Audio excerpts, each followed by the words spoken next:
They have been strong.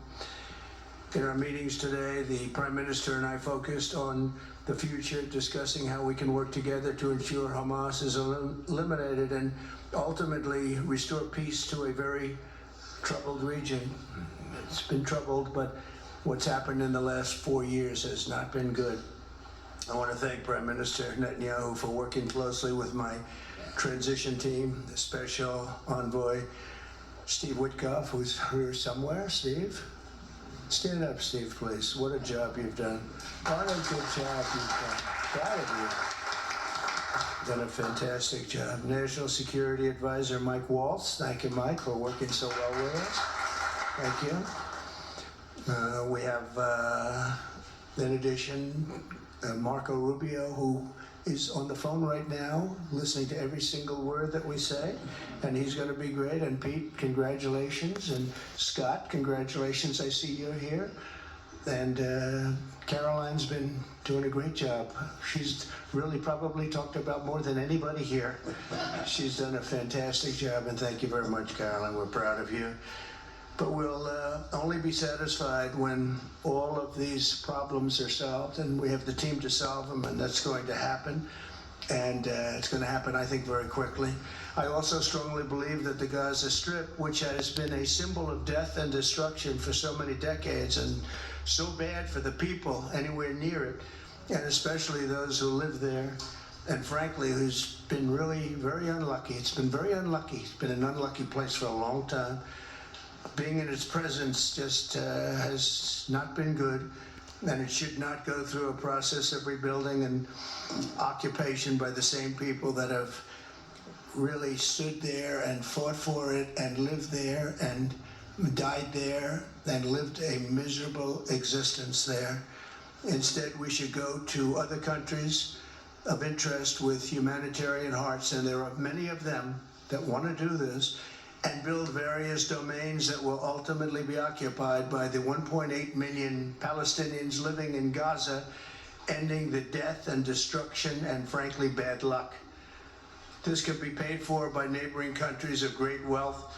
It could be 1, 2, 3, 4, 5, 7, 8, 12. It could be numerous sites, or it could be one large site. But the people will be able to live in comfort and peace, and we'll make sure something really spectacular is done. They're going to have peace. They're not going to be shot at and killed and destroyed like this civilization of wonderful people has had to endure. The only reason the Palestinians want to go back to Gaza is they have no alternative. It's right now a demolition site. This is just a demolition site. Virtually every building is down. They're living under fallen concrete that's very dangerous and very precarious.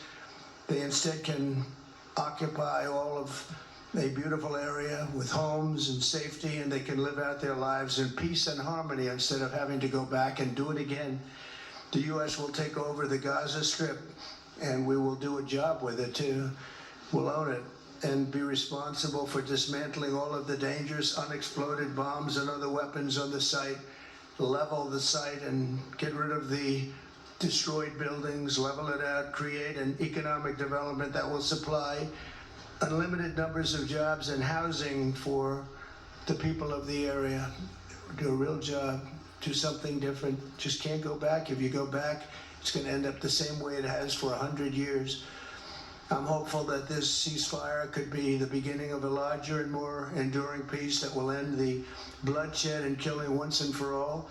With the same goal in mind, my administration has been moving quickly to restore trust in the alliance and rebuild American strength throughout the region. And we've really done that. We're a respected nation again. A lot's happened in the last couple of weeks. We are actually a very respected nation again. I ended the last administration's de facto arms embargo on over $1 billion in military assistance for Israel. And I'm also pleased to announce that this afternoon, the United States withdrew from the anti-Semitic UN Human Rights Council and ended all of the support for the UN Relief and Works Agency, which funneled money to Hamas and which was very disloyal to humanity. Today, I also took action to restore a maximum pressure policy on the Iranian regime and we will once again enforce the most aggressive possible sanctions, drive Iranian oil exports to zero, and